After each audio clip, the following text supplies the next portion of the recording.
ইউক্রেনের আকাশ জুড়ে আবারও রুশ বোমারু বিমান ও ড্রোনের তাণ্ডব। বুধবার দেশটির দ্বিতীয় বৃহত্তম শহর খার্কিভ সহ ওডেসা ও খেরসন অঞ্চলে একযোগে ব্যাপক হামলা চালিয়েছে পুতিন বাহিনী। স্থানীয় প্রশাসন জানিয়েছে ব্যালিস্টিক ক্ষেপণাস্ত্র ও ড্রোনের আঘাতে হতাহতের ঘটনা ঘটেছে।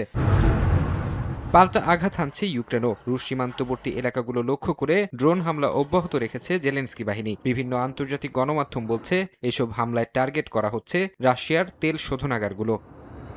রণক্ষেত্রের এই ভয়াবহ পরিস্থিতির মধ্যেই ইউক্রেনের অভ্যন্তরীণ রাজনীতিতে বড় ধরনের পট পরিবর্তনের আভাস মিলছে। ইউক্রেনের সাবেক সেনাপ্রধান ভ্যালেরি জালজুনি আগামী প্রেসিডেন্ট নির্বাচনে ভলোদিমির জেলেনস্কিকে চ্যালেঞ্জ করার ঘোষণা দিয়েছেন। জালজুনি সাফ জানিয়েছেন দেশের মানুষ তার উপর আস্থা রাখছে এবং তিনি জনগণের এই বিশ্বাসের অমর্যাদা করতে পারবেন না।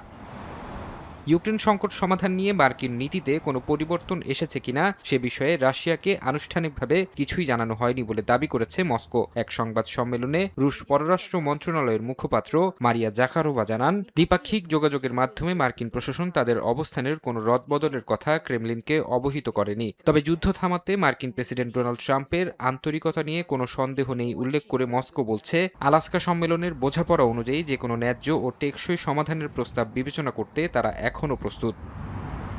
ফারহাদ চৌধুরী, সময় সংবাদ।